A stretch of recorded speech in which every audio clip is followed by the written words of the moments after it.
ద్వితీయోపదేశకాండము 20వ అధ్యాయము. నీవు నీ శత్రువులతో యుద్ధమునకు పోయి గుర్రములను రథములను మీకంటే విస్తారమైన జనమును చూచున్నప్పుడు వారికి భయపడవద్దు. ఐగుప్తు దేశములో నుండి నిన్ను రప్పించిన నీ దేవుడైన యెహోవా నీకు తోడై యుండును. అంతేకాదు, మీరు యుద్ధమునకు సమీపించున్నప్పుడు యాజకుడు దగ్గరకు వచ్చి ప్రజలతో ఇలాగూ చెప్పవలెను. ఇశ్రాయేలీయులారా వినుడి. నేడు మీరు మీ శత్రువులతో యుద్ధము చేయుటకు సమీపించుచున్నారు. మీరు హృదయములో జంకనీయకుడి, భయపడుకుడి, వణకుకుడి, వారి ముఖము చూచి బెదరకుడి. మీ కొరకు మీ శత్రువులతో యుద్ధము చేసి మిమ్ము రక్షించువాడును మీ దేవుడైన యెహోవాయే. మిమ్మును రక్షించువాడును మీ దేవుడైన యెహోవాయే. మరియు నాయకులు జనులతో చెప్పవలసినది ఏమనగా, కొత్త ఇల్లు కట్టుకొనిన వాడు గృహప్రవేశము కాకమునుపే యుద్ధములో చనిపోయిన యెడల వేరొకడు దానిలో ప్రవేశించును. కనుక అట్టివాడు తన ఇంటికి తిరిగి వెళ్ళవచ్చును. ద్రాక్ష తోట వేసి ఇంకానా దాని పండ్లు తినక ఒకడు యుద్ధములో చనిపోయిన యెడల వేరొకడు దాని పండ్లు తినును. కనుక అట్టివాడును తన ఇంటికి తిరిగి వెళ్ళవచ్చును. ఒకడు స్త్రీని ప్రదానము చేసుకొని ఆమెను ఇంకను పరిగ్రహింపక మునిపే యుద్ధములో చనిపోయిన యెడల వేరొకడు ఆమెను పరిగ్రహించును. కనుక అట్టివాడును తన ఇంటికి తిరిగి వెళ్ళవచ్చును. నాయకులు జనులతో, ఎవడు భయపడి మెత్తని గుండె గలవాడగునో వాడు తాను అధైర్యపడిన రీతిగా తన సహోదరుల గుండెలు అధైర్యపరచుకున్నట్లు తన ఇంటికి తిరిగి వెళ్ళవచ్చునని చెప్పవలెను. నాయకులు జనులతో మాటలాడుట చాలించిన తరువాత జనులను నడిపించుటకు సేనాధిపతులను నియమింపవలెను.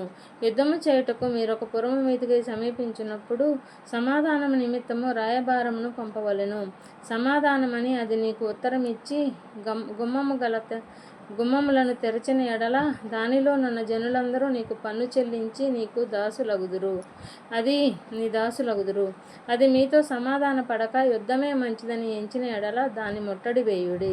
నీ దేవుడైన యెహోవా దాన్ని నీ చేతికి అప్పగించినప్పుడు దానిలోని మగవారిని అందరినీ కత్తివాత హతము చేయవలెను. అయితే స్త్రీలను, చిన్నవారిని, పశువులను, ఆ పురములోనున్నది యావత్తును, దాని కొల్ల సొమ్ము అంతటినీ నీవు తీసుకొనవచ్చును. నీ దేవుడైన యెహోవా నీకిచ్చిన నీ శత్రువుల కొల్ల సొమ్మును నీవు అనుభవించుదువు. ఈ జనముల పురములు గాక నీకు బహుదూరముగా ఉండిన సమస్త పురములకు మాత్రమే ఇలాగూ చేయవలెను.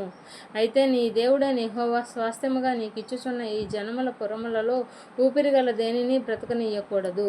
వీరు అనగా హిత్తీయులు, అమోరీయులు, కనానీయులు, పెరిజ్జీయులు, హివీయులు, యెబూసీయులను వారు తమ తమ దేవతల విషయమై చేసిన సమస్త హేయకృత్యముల రీతిగా మీరును చేసి నీ దేవుడైన యెహోవాకు విరోధముగా పాపము చేయకుండునట్లు వారు మీకు నేర్పకుండునట్లు నీ దేవుడైన యెహోవా నీకు ఆజ్ఞాపించిన ప్రకారముగా వారిని నిర్మూలనము చేయవలెను.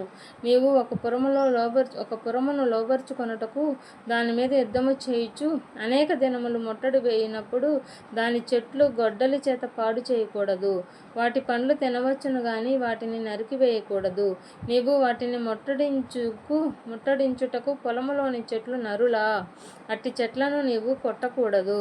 ఏ చెట్లు తినదగిన ఫలమునిచ్చునవి కావని నీవెరుగుదువో వాటిని పాడు చేసి నరికి నీతో యుద్ధము చేయు పురము పడు వరకు వాటితో దానికి ఎదురుగా ముట్టడి దెబ్బ కట్టవచ్చును.